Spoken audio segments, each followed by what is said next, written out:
You are listening to the Day by Day podcast for the third week of May, 2017. Welcome to the Day by Day podcast with me, Siobhan. This week, we fight commercialism, go nuts, and make the planet great again. She kisses my boo-boos. She braids my hair. We love you, mothers, everywhere. It's a song from my mommy. How do you spell it? Give me an M. M, M. Give me an O. Give me an O. Give me an M. M. What's that spell? So that's my mom's ringtone when I call her. Many countries around the world celebrate a Mother's Day at various times throughout the year. This Sunday is Mother's Day in the U.S. and over 80 countries and territories. Many see this as just a Hallmark holiday, including my mom, as its origin and significance have been forgotten over time. Even the founder became resentful of the commercialization of the holiday. The origins of Mother's Day, as celebrated in the United States, date back to the 19th century. In the years before the Civil War, Anne Reeves Jarvis of West Virginia helped start Mother's Day work clubs to teach local women how to properly care for their children. These clubs later became a unifying force in a region of the country still divided over the Civil War. In 1868, Jarvis organized Mother's Friendship Day, at which mothers gathered with former Union and Confederate soldiers to promote reconciliation.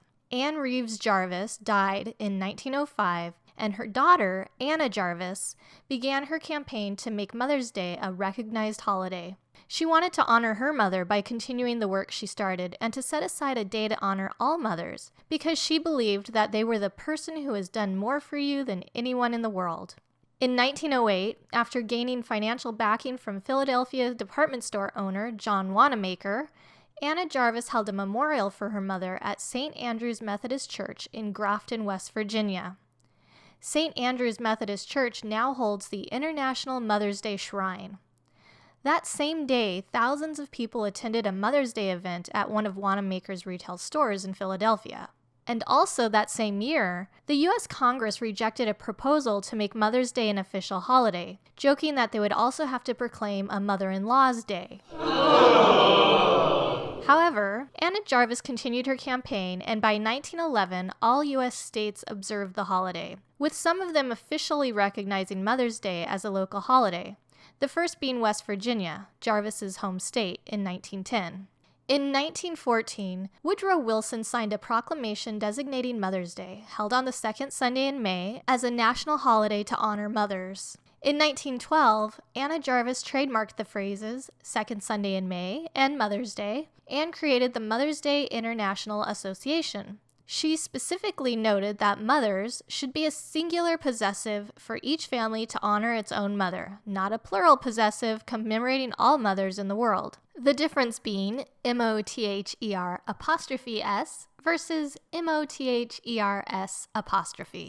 This is also the spelling used by U.S. President Woodrow Wilson in his 1914 presidential proclamation, by the U.S. Congress in relevant bills, and by various U.S. presidents in their proclamations concerning Mother's Day.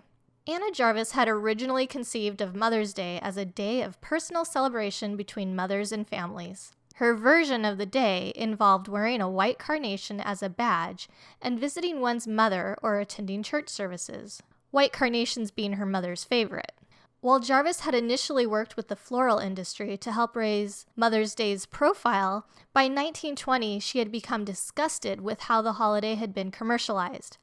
Around that time, Hallmark cards and other companies had started selling Mother's Day cards. Jarvis believed that the companies had misinterpreted and exploited the idea of Mother's Day, and that the emphasis of the holiday should be sentiment, not profit.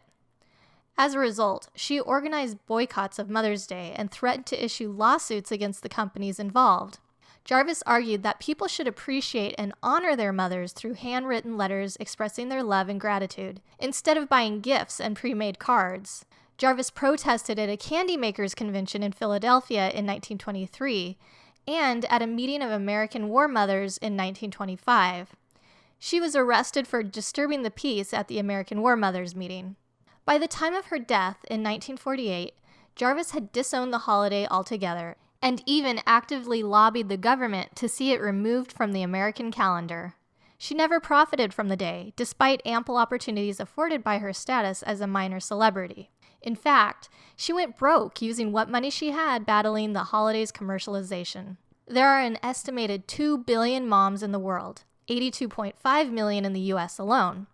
Mrs. Vasilyev, a peasant from Russia, holds the record for most children born. She gave birth to 69 children from the years 1725 to 1765. She had 16 sets of twins, 7 sets of triplets, and 4 sets of quadruplets. No single births. She definitely deserves a special day, as do all moms. So this Sunday, I encourage you to go ahead and celebrate your mom and all the mom figures in your life, but try not to make it too commercial. I already bought a card, but it stated my sentiments exactly. Walnuts do not lie. Unlike you lie to us. Walnuts do not lie. Unlike you lie to us. This Wednesday, May 17th, is National Walnut Day. This day was created in 1949 by the Walnut Marketing Board to promote the consumption of walnuts. On March 3, 1958, a Senate resolution was introduced by William F. Noland and signed by President Dwight Eisenhower on the first National Walnut Day, May 17, 1958. 1 ounce of walnuts provides 2.5 grams of alpha-linolenic acid, or ALA, which is the plant-based omega-3 essential fatty acid required by the human body. While most nuts contain monounsaturated fats, only walnuts are comprised primarily of polyunsaturated fat, which is the good fat. An ounce of walnuts also offers 4 grams of protein and 2 grams of fiber. Walnuts are a good source of magnesium and phosphorus and are naturally gluten-free. Walnuts are 4% water, 15% protein, 65% fat, and 14% carbohydrates, including 7% dietary fiber. Walnuts are the oldest tree food known to man, dating back to about 7000 BC. Early history indicates that English walnuts came from ancient Persia, where they were reserved for royalty. Thus, the walnut is officially known as the Persian walnut. Walnuts were traded along the Silk Road between Asia and the Middle East. Caravans carried walnuts to far-off lands and eventually through sea trade, spreading the popularity of the walnut around the world. English merchant marines transported the product for trade to ports around the world, and they became known as English walnuts. Walnuts have been cultivated in California since the 1700s, when Franciscan missions planted walnut trees. Today, more than 99% of the walnuts in the U.S. are grown in California's Central Valley. Thank you to the California Walnut Board for such great information. You can check out their website at walnuts.org.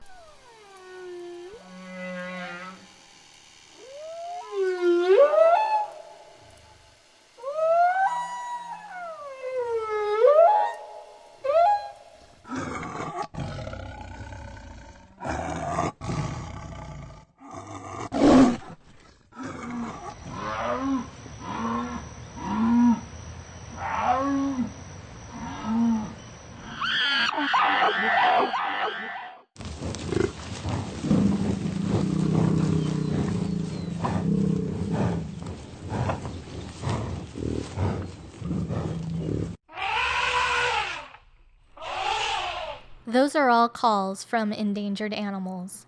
Imagine never hearing those sounds again. This Friday, May 19th, is Endangered Species Day. This day is meant to learn about the importance of protecting endangered species and everyday actions people can take to help protect them. Since 2006, every year on the third Friday in May, zoos, aquariums, parks, botanical gardens, wildlife refuges, museums, schools, conservation groups, and other organizations throughout the country hold tours, special speaker presentations, exhibits, activities, and more. An endangered species is a species which has been categorized as likely to become extinct. Endangered and critically endangered are the most severe conservation statuses for wildlife populations before they reach extinct status. The International Union for Conservation of Nature, or the IUCN, has a red list that contains all endangered and critically endangered species. Species become endangered due to threats from changing environments or predators. Many of these threats are man-made and can be reversed. There are differing numbers as to how many species are on the endangered species list, depending on the source that is referenced. According to the Fish and Wildlife Services, there are 1,446 animals on the list of endangered species. As of 2012, the IUCN listed 3,079 animals, and a list from the World Wildlife Fund has the number up to 5,689. The disparity may be explained by differing definitions of the term endangered among agencies, as well as geographic locations included. Whether it's 1,400 or 5,600, one endangered species is too many. The fastest wildlife decline is in freshwater habitats, which lost 81% of their vertebrate populations between 1970 and 2012. Some species that all can agree are endangered include sea turtles, blue whales, Bengal tigers, black rhinos, and Indian elephants. Amur leopards are the most critically endangered species. There are only about 40 left in the world. Endangered species also include trees and plants. Some of these include the Arizona agave, Texas wild rice, and the maple leaf oak. Protected areas like nature preserves offer sanctuary to endangered species. Protected areas now cover 15% of the Earth's land surface, including inland waterways. However, rangers are often harmed while patrolling these areas. In the last 10 years, at least 1,000 rangers have been killed. That's about 2 each week. The National Wildlife Federation offers some ideas on how to get involved, recognize endangered species, and do something to help save them. Take action. Send a message to your members of Congress urging them to increase funding for red wolf conservation or any other plant or animal that you feel should be receiving funds. Become a member of the NWF or the WWF. Support wildlife conservation efforts every day by joining millions of others across the country in membership. One simple thing to do is update your Facebook profile picture. Show your support for endangered species with a photo of your favorite wildlife species. Let the National Wildlife Federation know by tagging them in your status message. Also, help spread the word via Twitter. Share an Endangered Species Day story or wildlife message with your friends and family. Make sure to include the hashtag ESDay in your tweet. Attend an Endangered Species Day event. Events are held across the country to highlight endangered species stories and how you can get involved. Visit endangered.org to find events near you. Help kids learn about biodiversity. NWF's Eco Schools have resources to get students ready to celebrate biodiversity and conservation. Also visit the U.S. Fish and Wildlife Services website at fws.org. So that's it for this week. Thanks for listening. I'll be back next week. Until then, remember to make each day count.